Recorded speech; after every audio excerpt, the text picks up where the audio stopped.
स्वागत है आप सभी का एक बार फिर से ब्रेक के बाद। और आपको जिन लोगों ने अपना टीवी सेट थोड़ा सा लेट ऑन किया है उन लोगों को बता दें कि आज हम चर्चा कर रहे हैं एग्रो टूरिज्म पे। आज हम चर्चा कर रहे हैं एक ऐसे जैविक फार्म की जहां पर सब कुछ है, जहां पर एक किसान के लिए हर वो चीज़ मौजूद है, हर उस चीज़ की प्रशिक्षण मौजूद है जो करके अपनी आय में इजाफा कर सकता है। इंद्रराज जी, आपके पास आऊँ उससे पहले एक दर्शक इस समय हमारे साथ बाड़मेर से जुड़ गए हैं, प्रेम प्रकाश। नमस्कार प्रेम प्रकाश जी। नमस्कार। राम राम सा। राम राम सा जी पूछे। मैं से बोलूं सर। बहुत बढ़िया, बोलिए साहब। माणायाती ने मधुमक्खी री खेती करा तो ठीक है सर। मधुमक्खी की खेती करा, मधुमक्खी का पालन करना चाहते हैं आप? पालन पालन सर, पालन जी, शहद खाना चाहते हैं मीठा मीठा। इंद्रराज जी बताइए कैसे शुरुआत कर सकते हैं मधुमक्खी पालन की? साहब, मधुमक्खी पालन के लिए सबसे पहले एक चीज़ आपको समझना पड़ेगा कि मधुमक्खी को माइग्रेशन करना पड़ता है। माइग्रेशन का मतलब एक जगह से दूसरी जगह पे जैसे फ्लावर चेंज होते हैं जी। आप बाड़मेर की बात कर रहे हैं, बाड़मेर में 12 महीने फ्लोरिंग नहीं रहती है, वहाँ थोड़ा डेजर्ट एरिया है जी।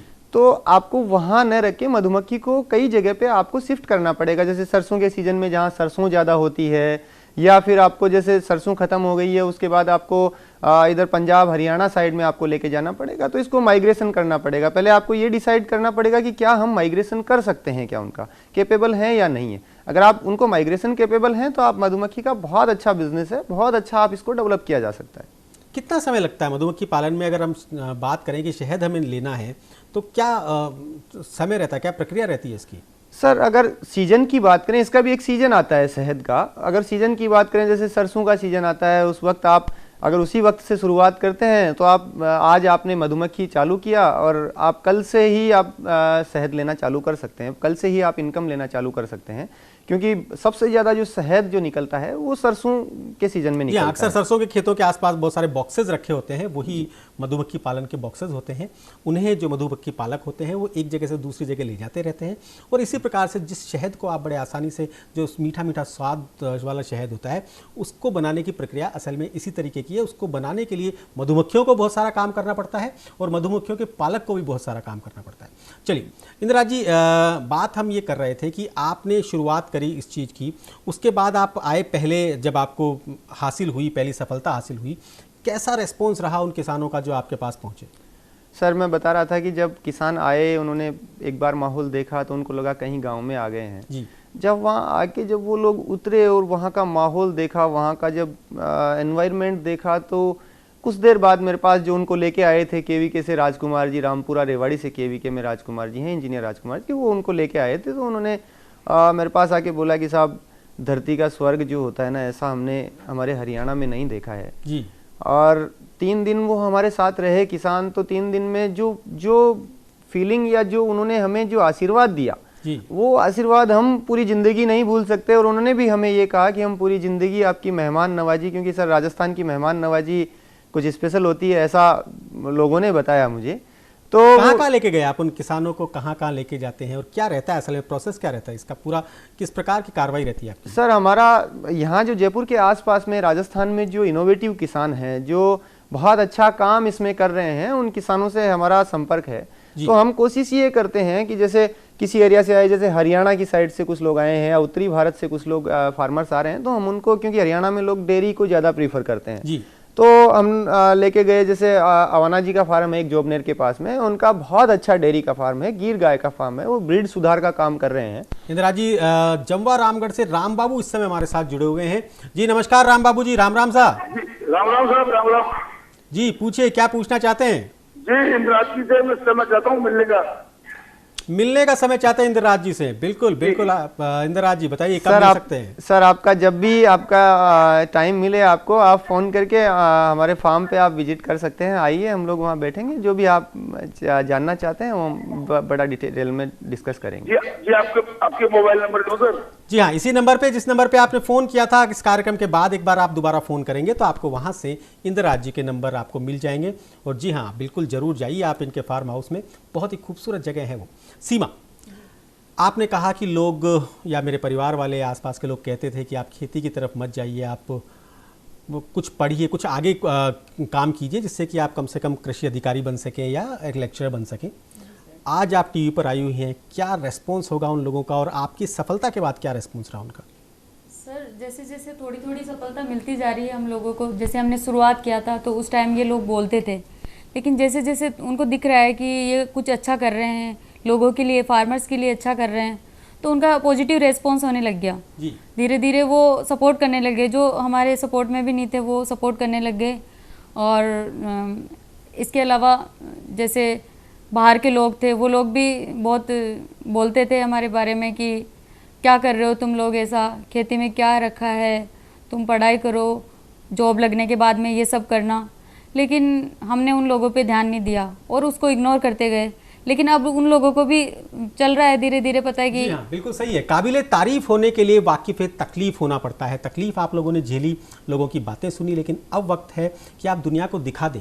असल में हम लोगों ने एक धारणा बना ली है, असल में हम लोगों ने सोच लिया है कि गाँव में भी जो बच्चा पढ़ लिख नहीं पाता उस बच्चे के लिए कहा जाता है कि ये खेती करेगा, और जो पढ़ने लगता है उसके लिए कहा जाता है कि ये शहर में जाकर नौकरी करेगा। असल में इस धारणा को बदलनी है, और इस धारणा को बदला है हमारे इन दोनों युवाओं ने। बहरहाल जैसलमेर से इस समय मोहित हमारे साथ जुड़े हुए हैं। नमस्कार मोहित जी।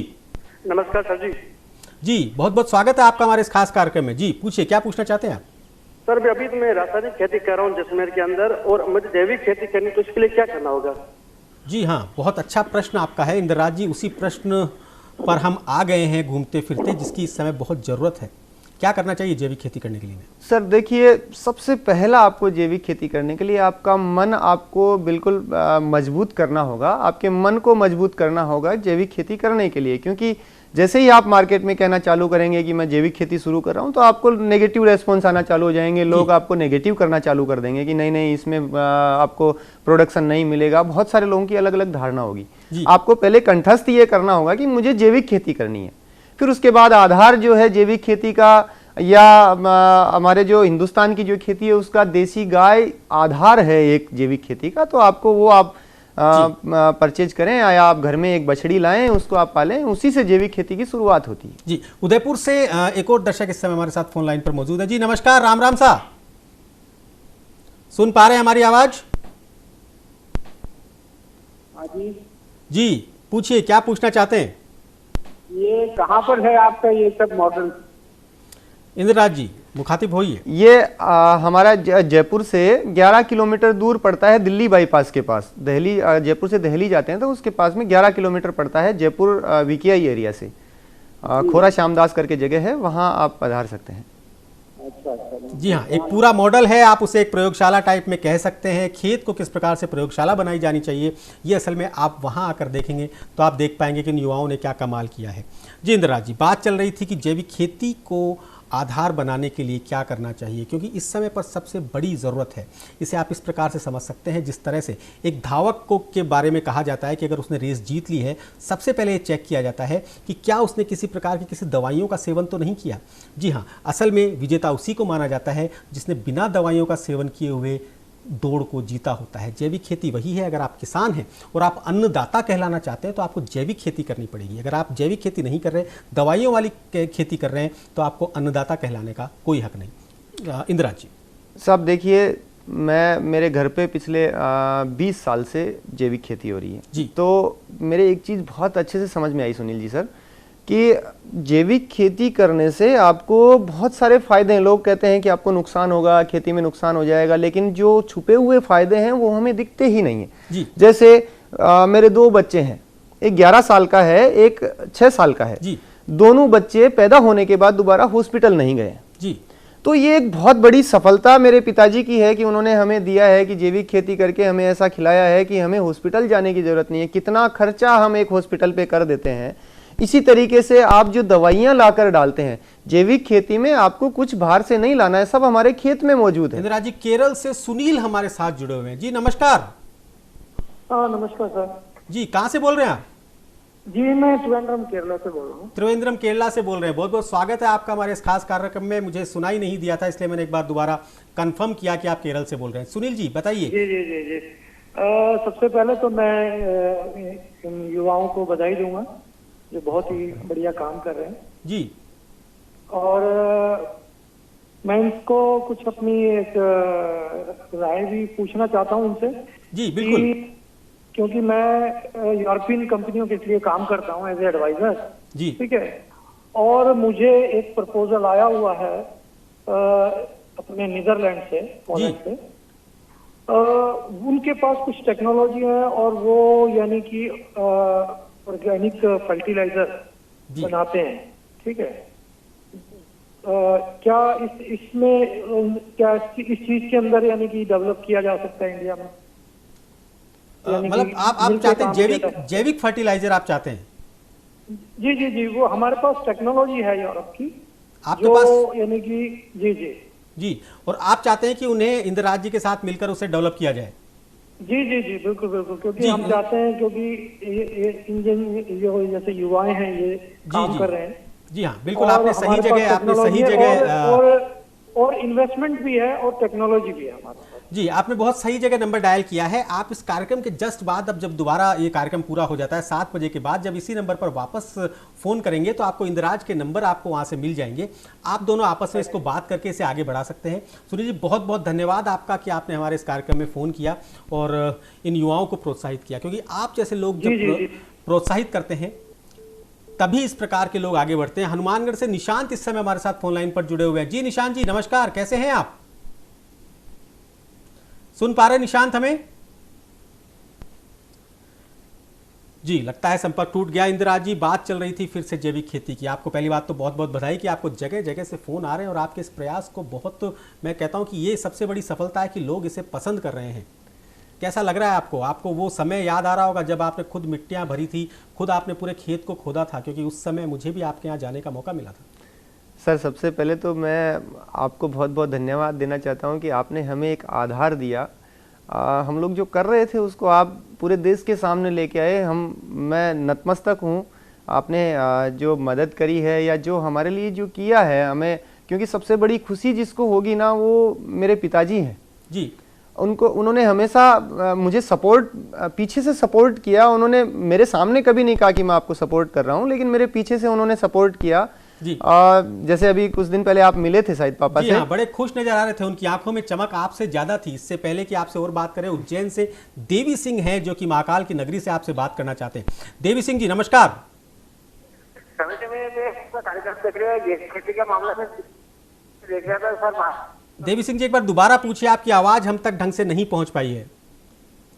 मैं लगा था बाहर के जी। हाँ, देवी सिंह जी ने कहा कि मैं दोबारा लगाता हूं, काट के बात करना चाहते हैं। वो आपसे बात संपर्क ढंग से नहीं हो पाया। जी, बता रहे थे आप अपने पिताजी के बारे में कुछ। तो सर, सबसे ज़्यादा जो इस प्रोग्राम को देखने के बाद जो खुशी होगी मेरे पिताजी को होगी, क्योंकि जैसे अभी कुछ जो ट्रेनिंग या जो फार्मर्स जो वहाँ रेवाड़ी से आए थे, जब आए थे पापा ने कहा था कि मैं धन्य हो गया कि मेरे बच्चे की वजह से कुछ लोग इंस्पायर हो रहे हैं जी। और मुझे मेरे आदर्श जो है मेरे पिताजी हैं। मेरे पिताजी खुश हो जाएं तो मेरा जीवन सफल है। उन्हीं के संस्कार है कि आप जैविक खेती कर रहे हैं और वापस खेतों की ओर लौट कर आए हैं। गाजियाबाद से ओम प्रकाश जी भी आपसे कुछ बात करना चाहते हैं। नमस्कार ओम प्रकाश जी। नमस्कार, कैसे हैं आप? अच्छा है, पूछिए क्या जी। हम वैसे तो एक इंजीनियर हैं और 77 ईयर ओल्ड हैं जी। हमारे पास जमीन है जी। हम चाहते हैं कि कुछ मतलब ऑर्गेनिक खेती या कुछ अच्छा मतलब और उसमें कुछ उपजाऊ बना सकें जी। क्या उसके लिए कोई आप मदद करेंगे? जी हाँ, बिल्कुल, ये एक नेक कार्य है। अगर कोई व्यक्ति जैविक खेती करना चाहता है, कोई अपनी धरती माता को, अपनी माता को रसायनों से मुक्त करना चाहता है, तो उसके लिए हम हमेशा तैयार हैं। मैं स्वयं भी इसके लिए तैयार हूँ। हमारी टीम में शामिल हो चुके इंदिरा जी, वो भी इसके लिए हमेशा तैयार हैं। इस कार्यक्रम के जस्ट बाद आप हमें एक बार दोबारा फ़ोन कीजिएगा और हम आपको बताएंगे कि किस प्रकार से आप अपनी इस धरती माता को रसायनों के चंगुल से दूर कर सकते हैं। बहुत बहुत धन्यवाद ओम प्रकाश जी। आप जैसे उज्जैन से देवी सिंह जी एक बार दोबारा जुड़ गए, जो कि पिछली बार उनसे संपर्क हमारा टूट गया था। देवी सिंह जी, पूछिए, क्या पूछना चाहते हैं? जी हाँ,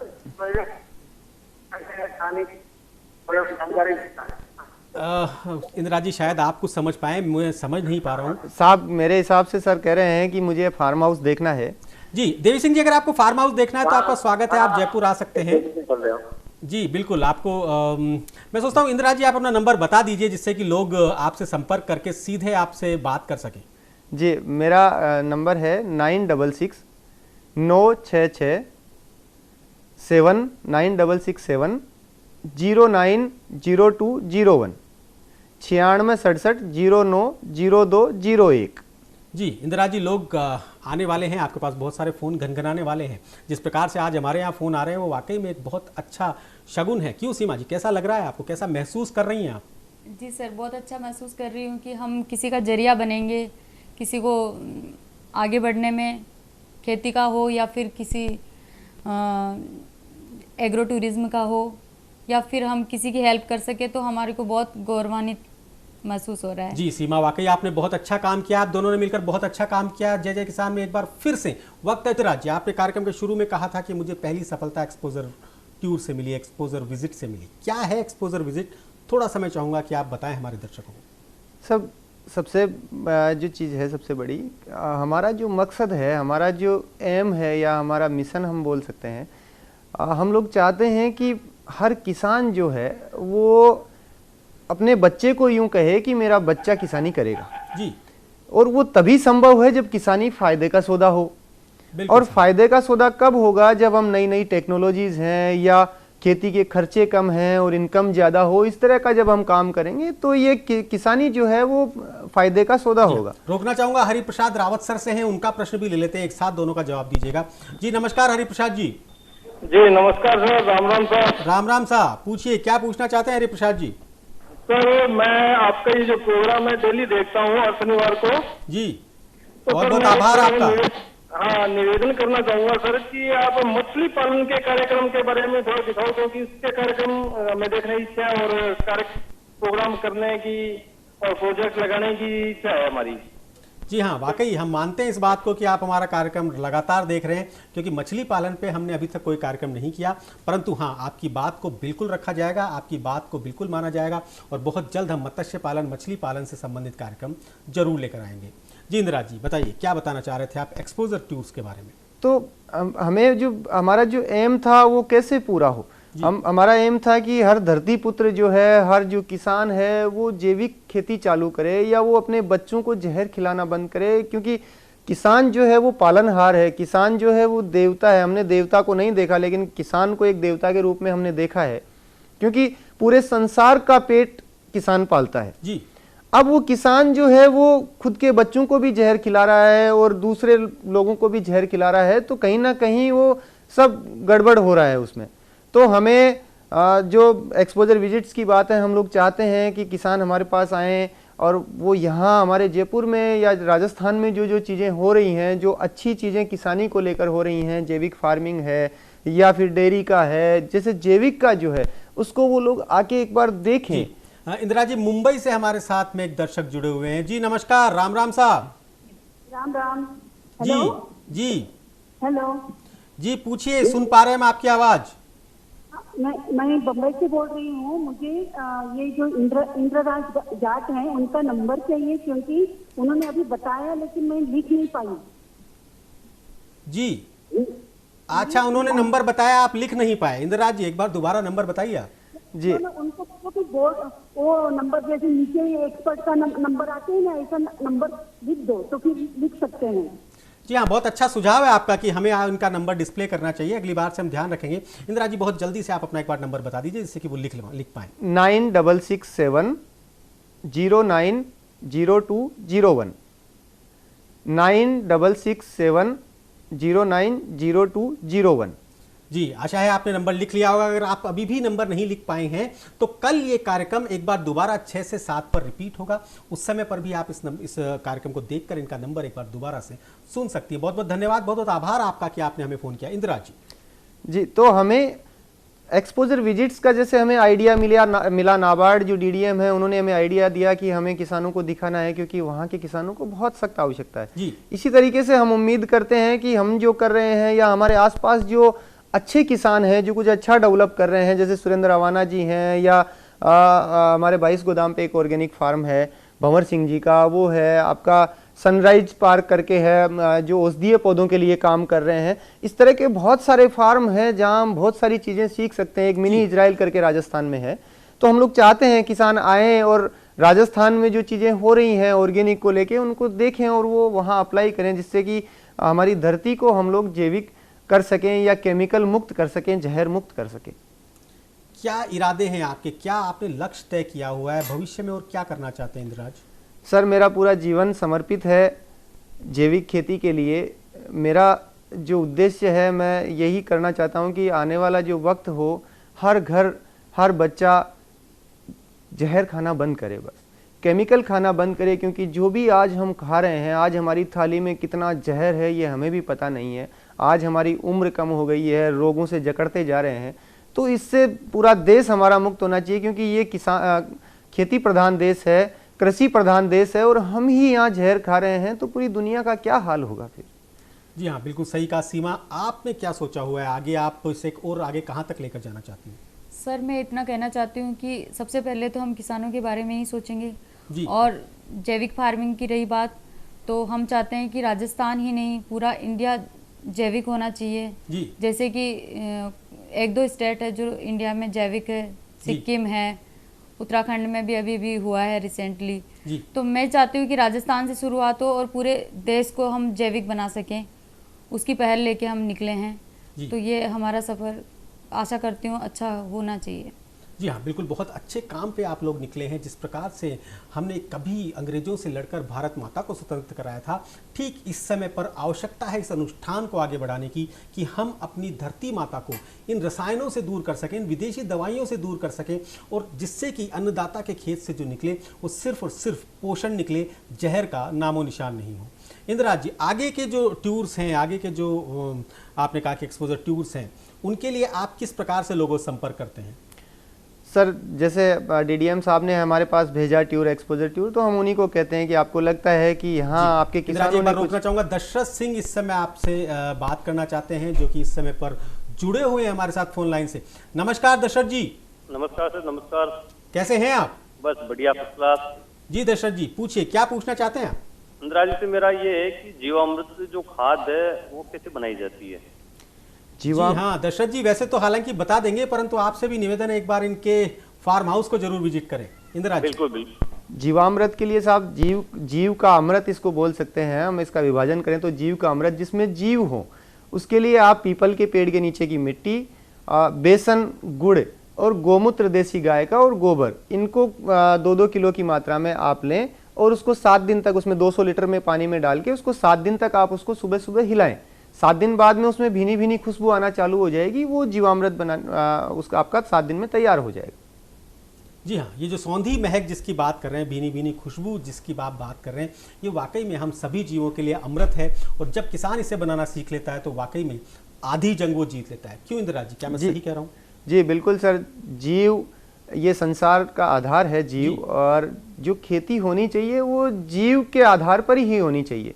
हम जैसे जहर डालते हैं हमारे खेतों से, जीव जो हैं, जीव जंतु जो हैं वो खत्म होते जा रहे हैं, और पूरा प्रकृति का जो संतुलन है वो एक वक्त ऐसा आएगा जब बिगड़ जाएगा। तो हमें आज इसके लिए सोचना पड़ेगा कि हम क्या कर रहे हैं और क्यों कर रहे हैं। दशरथ सिंह जी ने पूछा कि जीवामृत खाद कैसे बनाते हैं। जीवामृत क्या हर किसी पेड़ के लिए, हर फसल के लिए जरूरी होता है? कहाँ दे सकते हैं जीवामृत को? जी साहब, देखिए जीवामृत में हम पीपल के पेड़ के नीचे की मिट्टी, गोमूत्र और गाय का गोबर जो लेते हैं, उसमें बहुत सारे ऐसे जीवाणु पाए जाते हैं जो खेती के लिए और इंसानों के लिए या जानवरों, पशुओं के लिए, जानवरों के लिए बहुत लाभदायक हैं। जो आपको जैसे नाइट्रिफिकेशन के लिए एजोटोबैक्टर है, पीएसबी कल्चर हम लोग डालते हैं जैविक खेती में, वो सब चीजें जो हैं उस पीपल के पेड़ के नीचे की मिट्टी में होते हैं। अब उनको हम बनाने का मतलब, जीवामृत बनाने का मतलब उनकी संख्या को बढ़ाना है। तो उनकी संख्या हम जैसे उसके साथ मिलाते हैं, गुड़ और बेसन के साथ मिलाते हैं, तो वो बहुत तेजी से अपनी जो संख्या है उसको बढ़ाते हैं। तो 7 दिन में ये लगभग जीवामृत तैयार हो जाता है, जिससे आपको नाइट्रोजन, फास्फोरस, पोटास जो न्यूट्रिएंट्स हैं फसलों के लिए, वो आप आसानी से उनसे मिल जाते हैं। इंद्रराज जी के बारे में एक बात हम आपको बताना चाहते हैं कि इनका बीज का भी काम है, ये बीज भी बेचते हैं लोगों को। तो इंद्रराज, क्या आपकी दुकान पर जो लोग बीज खरीदने आते हैं या जो भी आपकी अन्य वस्तुएं खरीदने आते हैं, उन्हें भी आप जैविक खेती के लिए प्रेरित करते हैं? सर, जब से मैंने दुकान की है तब से मेरा सबसे पहला एम ये होता है कि मैं किसान को, मैं जब मेरे पास आता है तो सबसे पहले मैं उसको ये बोलता हूँ कि भाई जैविक तरीके तुझे अपनाने हैं। जी।